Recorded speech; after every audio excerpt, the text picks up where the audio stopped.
pages 164 to 165. So we are going to, well, you are going to start the process of an essay. So we will begin with a model essay, okay? So which I will read to you. So make sure you have opened your R book 2 pages 164 to 165, okay? The learning target for these 2 pages, I can evaluate the thesis statement, ideas, details, and conclusion in an informative essay. I can identify the central idea of a literary analysis and analyze how details support it. I can ask and answer questions, making comments related to the topic. Okay, so today's goal. Today we'll read an informative essay that examines how 2 characters from the Hunger Games feel about their tradition.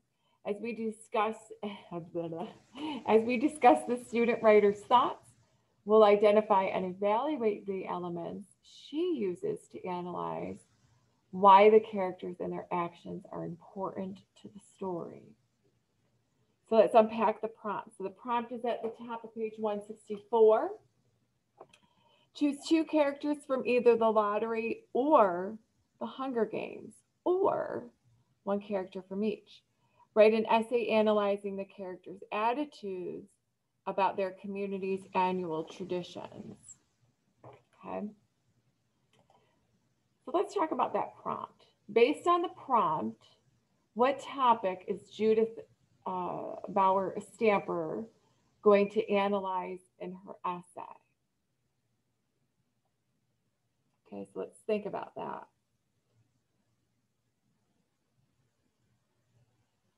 You thinking? So based on that prompt, let's go back. The topic she's going to be discussing are the characters' attitudes about their community's annual traditions. So whether it be Panem for Hunger Games or, you know, the town and the lottery. Okay. Just a reminder, as I'm reading this, you will be answering the same prompt when you write your literary analysis. So if you peek ahead at 166 to 167, it's the same prompt. Okay, so that'll be a good one. And I also want to go over literary analysis is a specific type of informative writing. So you're informing your reader, moi and Mrs. Carlisle. And it is where you read literature closely to discuss and draw conclusions about the characters, events, or situations in the text. Okay, so you're, of course, analyzing the characters' attitudes. That's what you're analyzing. You're taking a close look at that and how they feel about their community's annual traditions. So the Hunger Games and, of course, the drawing and the lottery. Okay. So, and the last 2 things, why are we doing this? Examining how one person answered this prompt is going to help you understand the kind of thinking and writing you will need to do when you write your own literary analysis essay. Ooh, let's make that singular. You're like, Miss Pony, do I have more than 1 essay to write? As I read, listen for the names of the 2 characters Judith discusses in her essay. How do they feel about the lottery? Okay. Okay, let's get started. So page 164. Blind Obedience to the Power of Fear by Judith Bauer Stamper. The Hunger Games is set in a dystopian society that controls its citizens by the power of fear.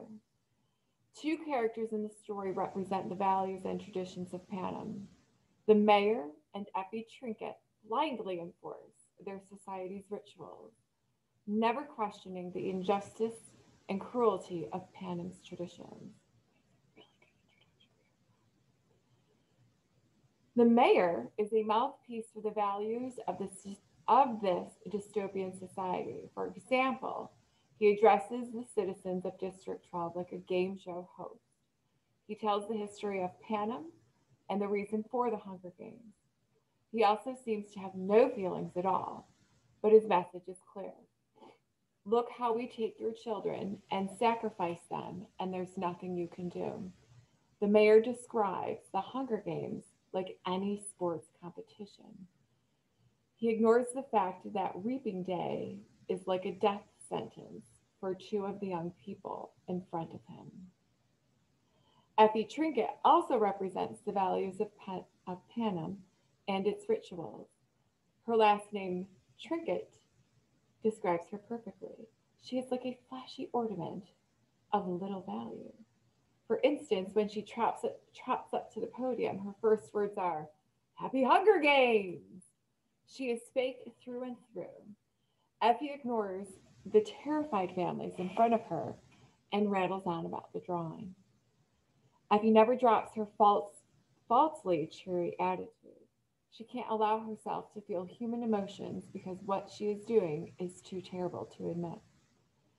In conclusion, the characters of the mayor and Effie Trinket are important to the story because they symbolize the injustice and cruelty of their society.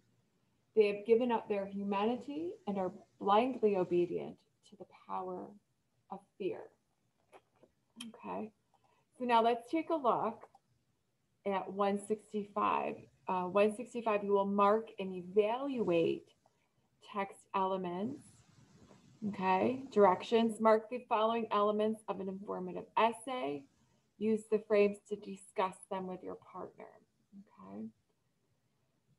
So let me get over to the image. Let me pop it up. Okay.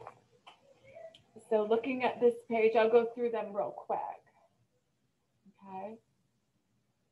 You'll be marking Tide. No, you're not doing laundry. Just say.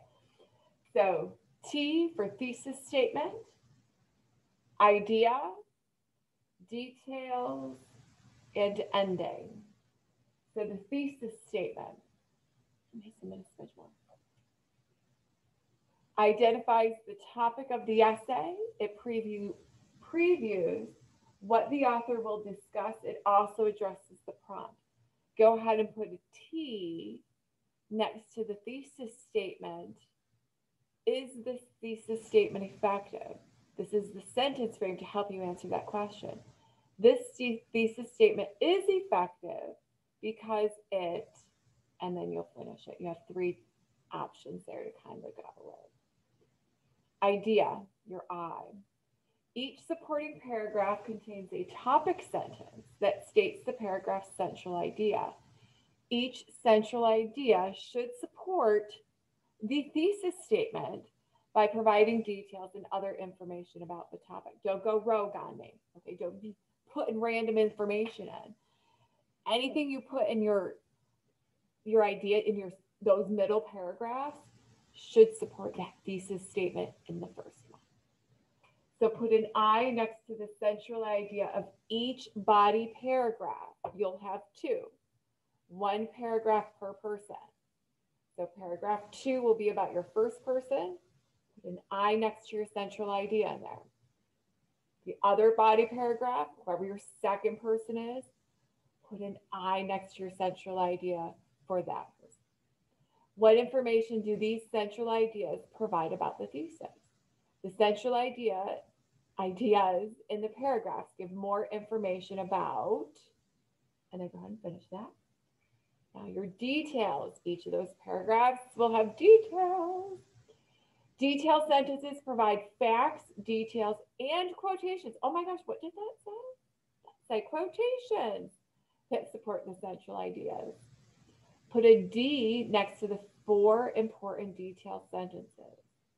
Why are these detailed sentences important? Okay, the detailed sentences are important because they have options there, state, provide, or explain. Okay, now you'll have 2 detailed sentences per person. So you have 4 total for your essay. You have 2 each. So in your essay, or in the example one that you're marking, you'll have 2 Ds for this paragraph and then 2 Ds for this paragraph. So there's 2 details in this one, 2 details in this one. Okay. Notice how there's more than actual 2 sentences. All right, make sure, because they elaborate. And the last one, the ending, beautiful ending. She wrapped it up like a burrito. Great ending. An essay ends with a conclusion. Because if not, you're going to leave me with a cliffhanger. Don't leave Mrs. Carlisle and I with a cliffhanger. The conclusion restates the thesis and central ideas of the essay. It ends with a final thought or insight. Put an E next to the essay's conclusion. Is the conclusion effective? This conclusion is effective because. Now, notice you will have whatever she had as her thesis up here. She restates right down here. And then she talks about the central ideas, okay? So the thesis statement and central ideas of the essay. She had chosen the mayor and Effie Trinket. She has to talk about them in their conclusion.